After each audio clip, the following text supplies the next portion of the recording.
Good morning everyone, welcome back to KD current affairs. I hope आप सब बिल्कुल अच्छे होंगे। आज है 2 जुलाई 2024। 2 जुलाई 2024 से बनने वाले इम्पोर्टेंट प्रश्न आज हम डिस्कस करेंगे। साथ ही साथ हर प्रश्न से संबंधित इम्पोर्टेंट फैक्ट्स को जानेंगे। उससे पहले यदि आप हमारे इस चैनल पर पहली बार आए हैं तो इस चैनल को लाइक एंड सब्सक्राइब जरूर करें और वीडियो को अंत तक ज़रूर देखें। चलते अपने प्रश्न पर।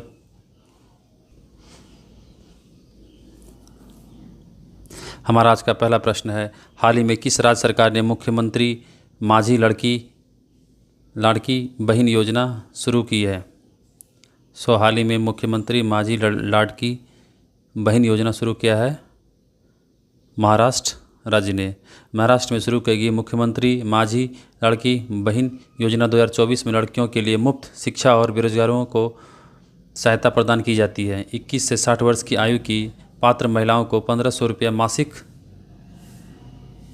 मिलेंगे। वित्तीय स्वतंत्रता और आत्मनिर्भरता को बढ़ावा देने के उद्देश्य से इस योजना में 46,000 करोड़ का बजट शामिल है, जो महिलाओं को विभिन्न लाभ प्रदान करता है, उनके विकास और समग्र कल्याण को बढ़ावा देता है। महाराष्ट्र में भी हाल ही में न्यूज़ में था वधावन पोर्ट, जिसे केंद्र सरकार ने मंजूरी दी है। All weather greenfield deep draft बंदरगाह बनाने के लिए मंजूरी दी है वधावन को। असम की बात करें तो असम में हाल ही में एक योजना लागू किया है, मुख्यमंत्री संतुष्ट मोइना योजना। इसके अलावा असम सरकार ने हाल ही में न्याय प्रदान करने वाली पहली गवाह संरक्षण योजना शुरू किया है। गुजरात की बात करें तो गुजरात के हाल ही में स्मृति भूकंप स्मारक संग्रहालय भूकंप स्मारक संग्रहालय को यूनेस्को के द्वारा प्रिक्स वर्सलिज पुरस्कार दिया गया है। प्रिक्स वर्सलिज अवार्ड से सम्मानित किया गया। केरल के कोझिकोड को हाल ही में लिटरेचर ऑफ साहित्य का शहर घोषित किया गया है, सिटी ऑफ लिटरेचर। देखते हैं नेक्स्ट प्रश्न। हमारा अगला प्रश्न है, हाल ही में वित्तीय कार्यबल FATF की बैठक कहाँ आयोजित की गई? हाल ही में ये बैठक आयोजित किया गया। इसका आंसर हो जाएगा सिंगापुर में 26 से 28 जून 2024 को आयोजित अपनी पूर्ण बैठक के बाद वित्तीय कार्यबल FATF ने भारत को नियमित अनुवर्ती श्रेणी में रखा गया, इसलिए न्यूज़ में है। बैठक में धन शोधन विरोधी, आतंकवाद के विरोधी, वित्त पोषण और प्रसार विरोधी अनुपालन पर 17 देशों का मूल्यांकन किया गया है। भारत, रूस, फ्रांस, इटली और यूके को नियमित अनुवर्ती में रखा गया है, जबकि एक देश को ग्रे सूची में रखा गया है। FATF ने भारत के प्रयासों की सराहना की, लेकिन ऐसे मामलों में तेजी से मुकदमा चलाने का आग्रह किया है। वित्तीय कार्यबल FATF का मुख्यालय पेरिस, फ्रांस में स्थित है। इसके अलावा सिंगापुर में हाल ही में राष्ट्रीय तैराकी चैंपियनशिप 2024 का आयोजन किया गया। तजाकिस्तान ने हाल ही में एक विधेयक पारित किया जो हिजाब और अन्य विदेशी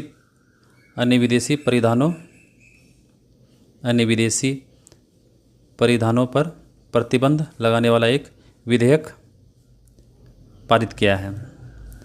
भारत की बात करें तो भारत में हाल ही में FIH hockey mains junior world cup 2025 का आयोजन करेगा, जिसकी मेज़बानी मिला है इंडोनेशिया के हाल ही में नए राष्ट्रपति बने हैं प्रबोवो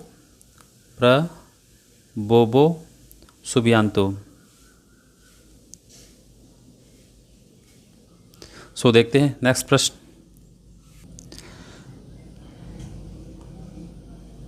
हाल ही में समाचारों में रहा स्वालबर्ड किस महासागर में स्थित एक द्वीप समूह है?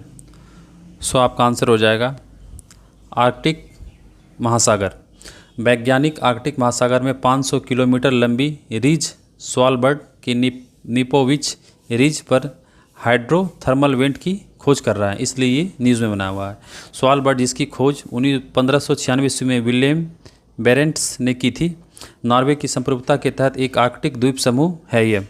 यह उत्तरी ध्रुव और नॉर्वे के बीच स्थित है, जो 61,022 वर्ग किलोमीटर में फैला है और अधिकांश भाग हिमाच्छादित है। स्पिट्सबर्गेन को अपना सबसे बड़ा द्वीप बताते हुए स्वालबर्ड आर्कटिक सर्कल में अपने स्थान के कारण मध्य रात्रि, सूर्य और ध्रुवीय रात सहित आर्कटिक परिस्थितियों का अनुभव करता है। ये है स्वालबर्ड। हिंद महासागर की बात करें तो हिंद महासागर में हाल ही में भारतीय नौसेना के द्वारा एक खोज की गई है, आफानसी निकितन सी माउंट,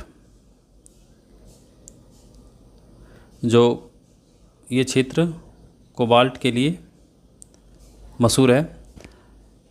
प्रशांत महासागर की बात करें तो प्रशांत महासागर में हाल ही में एक द्वीप साइपन आइलैंड है, जो न्यूज़ में रहा, किसको लेके?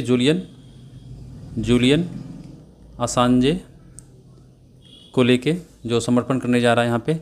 इसके अलावा प्रशांत महासागर के दक्षिण प्रशांत महासागर में स्थित एक समुद्री ध्रुव पॉइंट है, उसका नाम है पॉइंट नीमो, जो चर्चा में रहा। इसकी तक पहुँचने वाले पहले व्यक्ति बने क्रिस ब्राउन, जो ब्रिटेन के थे। सो देखते हैं हमारा नेक्स्ट प्रश्न। हमारा अगला प्रश्न है, हाल ही में किस संगठन ने प्रवासन और विकास संक्षिप्त रिपोर्ट जारी की है? सो आपका आंसर हो जाएगा वर्ल्ड बैंक।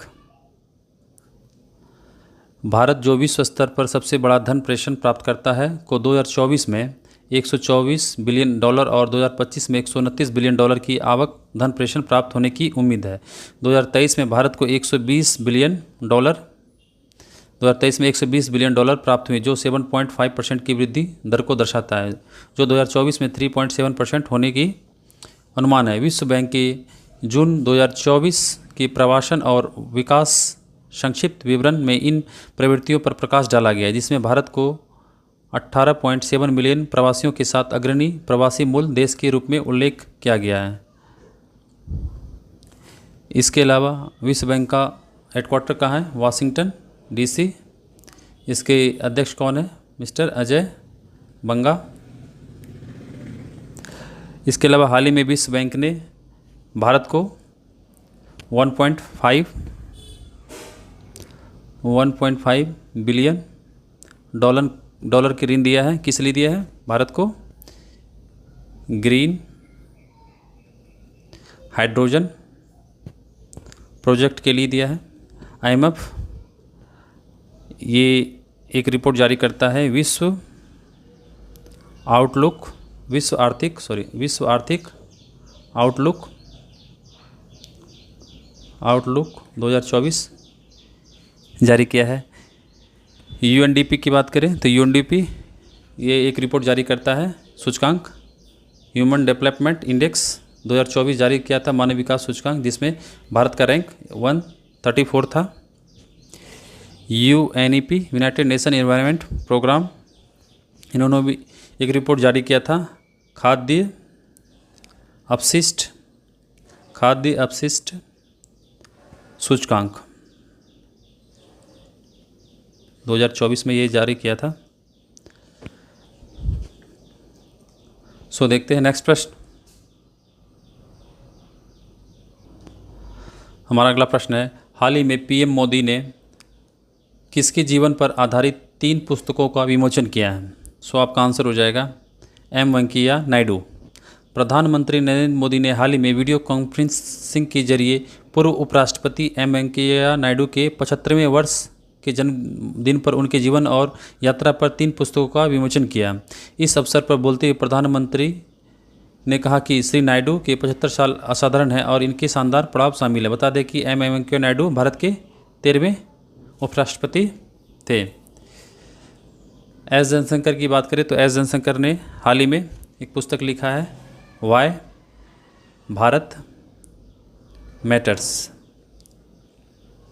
जो यूपीएससी के इस बार एग्ज़ाम में पूछा भी गया था। इसके अलावा इन्होंने लिखा है द इंडिया वे।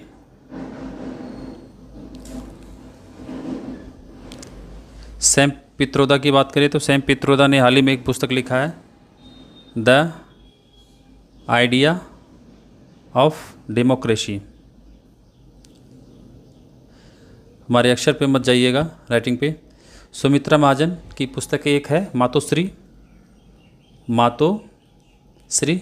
जिनका इस पुस्तक का भी प्रधानमंत्री मोदी द्वारा विमोचन किया गया था जब ये थे। सो देखते हैं अपना नेक्स्ट प्रश्न। हाल ही में रोहित शर्मा और विराट कोहली के बाद किस भारतीय ने T20 क्रिकेट से संन्यास लेने की घोषणा की है? सो आपका आंसर हो जाएगा रविंद्र जडेजा। तो आपको पता ही होगा, अभी जो हाल ही में T20 वर्ल्ड कप का आयोजन हुआ, उसके बाद समाप्ति के बाद रोहित शर्मा और विराट कोहली ने अपनी रिटायरमेंट की घोषणा कर दिया T20 इंटरनेशनल क्रिकेट से। इसके साथ ही रविंद्र जडेजा ने भी रिटायरमेंट की घोषणा कर दिया T20 क्रिकेट से। रोहित शर्मा और विराट कोहली के बाद भारतीय क्रिकेट टीम के स्टार स्पिनर रविंद्र जडेजा ने भी T20 इंटरनेशनल क्रिकेट से संन्यास की घोषणा की। इससे पहले रोहित शर्मा और विराट कोहली ने T20 विश्व कप जीतने के बाद T20 इंटरनेशनल क्रिकेट से संन्यास की घोषणा की थी। जडेजा ने अपने T20 करियर में 74 मैच खेले, जिनमें से उन्होंने 54 विकेट और 515 रन बनाए। इसके अलावा सूर्य कुमार यादव भी न्यूज़ में रहा। इसे जो ICC T20 world cup cricket खेला गया, इसके लिए एक अवार्ड मिला गया। इस अवार्ड का नाम था smart catch of the man का अवार्ड दिया गया, ICC के द्वारा दिया गया। सो देखते हैं अपना नेक्स्ट प्रश्न। हाल ही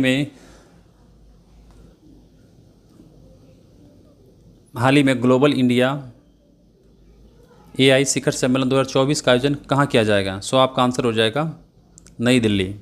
कृत्रिम बुद्धिमत्ता की जिम्मेदार विकास, तैनाती और उसे अपनाने के प्रति भारत सरकार की अटूट प्रतिबद्धता की पुष्टि करते हुए इलेक्ट्रॉनिक्स और सूचना प्रौद्योगिकी मंत्रालय ने 3 और 4 जुलाई 2024 को नई दिल्ली में ग्लोबल इंडिया AI शिखर सम्मेलन का आयोजन कर रहा है। इस शिखर सम्मेलन का उद्देश्य सहयोग और ज्ञान के आदान प्रदान को बढ़ावा देते हुए AI प्रौद्योगिकी, नैतिकता और समावेशी विकास के प्रति भारत की प्रतिबद्धता पर जोर देता है। इसके अलावा 2024 में ही भारत में कि नई दिल्ली में 17वें बायो क्यूरेशन समिट का आयोजन किया गया। कोच्चि में हाल ही में इंटरनेशनल डेयरी फेडरेशन के द्वारा एशिया प्रशांत शिखर समिट का आयोजन किया गया कोच्चि में 2024 में। गांधीनगर में हाल ही में जो वाइब्रेंट गुजरात समिट 2024 का आयोजन किया गया। मुंबई में हाल ही में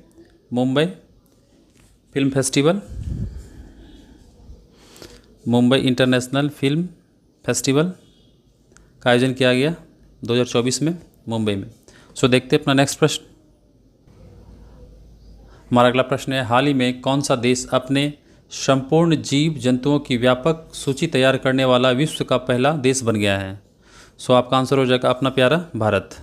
भारत ने अपने संपूर्ण जीव जंतुओं की एक सूची तैयार की है, जिसमें से लगभग 1,04,561 प्रजातियां शामिल है। जिसमें ऐसा करने वाला वह विश्व का पहला देश बन गया है।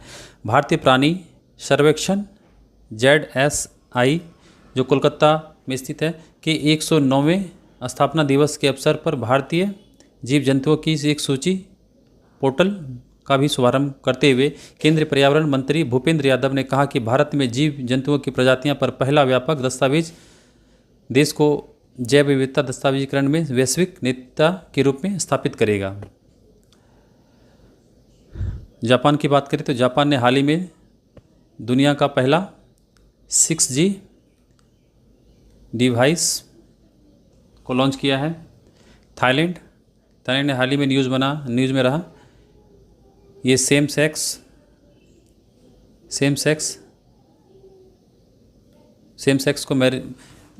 सेक्स मैरिज को रिकॉग्नाइज करने वाला दक्षिण साउथ ईस्ट का पहला कंट्री है। डेनमार्क की बात करें तो डेनमार्क ने हाल ही में पशुधन उत्सर्जन पर दुनिया का पहला कार्बन टैक्स लगाने वाला है, जो 2030 से लागू होगा पशुधन पर। सो देखते हैं नेक्स्ट प्रश्न। हाल ही में केंद्रीय प्रत्यक्ष कर बोर्ड CBDT के नए अध्यक्ष के रूप में किसे नियुक्त किया गया है? सो आपका आंसर हो जाएगा मिस्टर रवि अग्रवाल। 1988 बैच के IRS अधिकारी रवि अग्रवाल को केंद्रीय प्रत्यक्ष कर बोर्ड CBDT का नया अध्यक्ष नियुक्त किया गया है। वे नितिन गुप्ता का स्थान लेंगे। रवि अग्रवाल की नियुक्ति नितिन गुप्ता के CBDT प्रमुख के रूप में विस्तारित कार्यकाल के बाद हुई है, जो 30 जून 2024 को समाप्त हुआ। CBDT का पूरा नाम केंद्रीय प्रत्यक्ष बोर्ड ऑफ डायरेक्ट टैक्स है। यह एक सरकारी एजेंसी है जो भारत में प्रत्यक्ष कर प्रभावों को लागू करने के लिए जिम्मेदार है। CBDT की स्थापना 1963 ईस्वी में हुई थी। यह भारतीय कराधान प्रणाली में कई महत्वपूर्ण कार्यों के लिए एक जिम्मेदार एजेंसी है। दिलीप संघानी की बात करें, दिलीप संघानी को हाल ही में इफ्को का नया चेयरमैन बनाया गया। चल्ला श्रीनिवास शेट्टी, जो इसे अगले SBI का नया चेयरमैन नियुक्त किया जाएगा। TR शर्मा की बात करें तो TR शर्मा को हाल ही में भारतीय कृषि अनुसंधान संस्थान इंडियन एग्रीकल्चर रिसर्च इंस्टीट्यूट का नया डायरेक्टर नियुक्त किया गया है। सो देखते हैं नेक्स्ट प्रश्न। हाल ही में महाराष्ट्र की पहली महिला मुख्य सचिव के रूप में किसने पदभार ग्रहण किया? सो हाल ही में महाराष्ट्र की पहली मुख्य सचिव नियुक्त किया गया है, जिसका नाम है सुजाता सैनिक। सॉरी, ये डिटेल किसी और प्रश्न का है। सो हाल ही में सुजाता सैनिक को महाराष्ट्र की पहली महिला मुख्य सचिव नियुक्त किया गया है। रश्मिका शुक्ला, इसका नाम आपने सुना होगा, ये भी महाराष्ट्र की पहली महिला DGP बनी है। इदा सीसा नोंगरोंग, जो हाल ही में मेघालय की पहली महिला DGP नियुक्त की गई थी। अनामिका बी राजीव की बात करें तो Anamika B Rajiv Indian navy के पहली फर्स्ट वुमेन्स हेलीकॉप्टर पायलट बनी है। सो इस सेशन का आखिरी प्रश्न होगा। फ्रेंड्स, चलते हैं प्रीवियस डे के रिवीजन क्वेश्चन पर। सो जल्दी से हम इसे रिवाइज कर लेते हैं। हाल ही में ICC T20 mains world cup 2024 का खिताब किसने जीता? सो आपका आंसर हो जाएगा भारत। हाल ही में किसे यूरोपीय परिषद का अध्यक्ष चुना गया? Antonio Costa.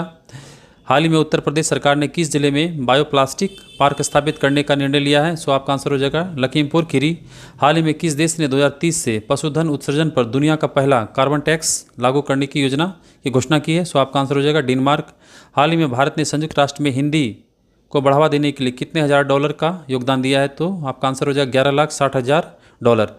हाल ही में IMF के आर्टिफिशियल इंटेलिजेंस तैयारी सूचकांक 2024 में भारत का रैंक क्या है? 72। हाल ही में किस संगठन ने भारत के ग्रीन हाइड्रोजन अभियान के लिए $1.5 बिलियन का ऋण की मंजूरी दी है? तो आपका आंसर हो जाएगा वर्ल्ड बैंक। हाल ही में मध्य रेलवे ने कहां पर फ्लोटिंग सोलर प्लांट स्थापित किया है? सो महाराष्ट्र कि नासिक डिस्ट्रिक्ट के इगतपुरी झील में किस दिन को वार्षिक रूप से अंतर्राष्ट्रीय उष्णकटिबंधीय दिवस के रूप में मनाया जाता है? सो आपका आंसर हो जाएगा 29 जून को। ग्लोबल लिवेबिलिटी इंडेक्स 2024 में कौन सा शहर शीर्ष पर स्थान है? तो वियना दुनिया का सबसे रहने योग्य शहर है। हाल ही में कहाँ न्याय प्रदान करने के लिए भारत की पहली गवाह संरक्षण योजना शुरू की गई है? सो आपका आंसर हो जाएगा असम।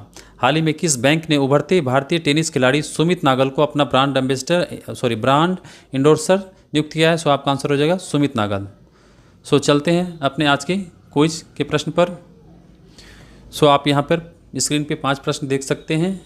आप इनके आंसर कमेंट बॉक्स में जाकर कमेंट कर सकते हैं। आई होप आपको आज का सेशन अच्छा लगा होगा और बहुत कुछ सीख के जा रहे होंगे। जितने भी इम्पोर्टेंट प्रश्न हैं ये आपके एग्ज़ाम के लिए बहुत ही महत्वपूर्ण हैं। सो आप इनको रिवाइज करते रहिए। यदि आप हमारे इस चैनल पर पहली बार आए हैं तो इस चैनल को लाइक एंड सब्सक्राइब जरूर करिए। यदि आपको हमारा सेशन अच्छा लग रहा है और आपको यदि हमारा वीडियो पसंद आ रहा है तो इसे अपने फ्रेंड्स को ज़रूर शेयर करें और अपने ग्रुप में शेयर करें। सो मिलते हैं अपने नेक्स्ट वीडियो में। थैंक यू, धन्यवाद।